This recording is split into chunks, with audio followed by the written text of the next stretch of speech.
BJP নেত্রীর বাড়ির পাশ থেকে উদ্ধার বোমা। পূর্ব মেদিনীপুর জেলার নন্দীগ্রামে বিজেপি নেত্রীর বাড়ি লাগোয়া রাস্তার ধারে বোমা উদ্ধারকে ঘিরে চাঞ্চল্য। তমলুক সাংগঠনিক জেলা কমিটির মহিলা মোর্চার নেত্রী মামনি জানার বাড়ির সামনে রাস্তার ধারে সকালে একটি তাজা বোমা পড়ে থাকতে দেখেন স্থানীয় বাসিন্দারা। মামনি জানার অভিযোগ, পরিকল্পিতভাবে তার বাড়ির পাশে বোম রেখে গেছে তৃণমূলের দুষ্কৃতীরা। কালকে রাতে এখানে কি ঘটনা ঘটছে একটু কাজে বলতে শুনি। দেখো, কাল রাত 12টায় আমরা সবাই ঘুমিয়ে পড়ছি, হঠাৎ মাত্র আওয়াজ পাওয়া যায়।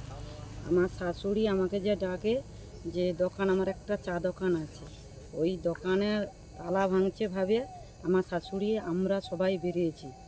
এসে দেখি দুজন মোটর বাইকে কালো কাপড় মুখে বাঁধা এইখানে দাঁড়িয়েছিল। আমরা যা বেরিয়ে এসছে দেখে ওরা পালিয়ে যায়, মহেশপুরের দিকে পালিয়ে যায় আমাদেরকে দেখে।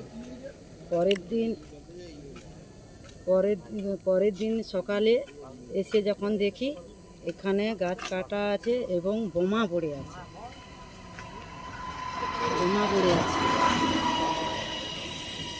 এটা কে করতে পারে মনে হয়? কি আজকে তোমার যারা এখন রাজত্ব করছে তাদের তারাই করছে, তৃণমূল দুষ্কৃতীরা।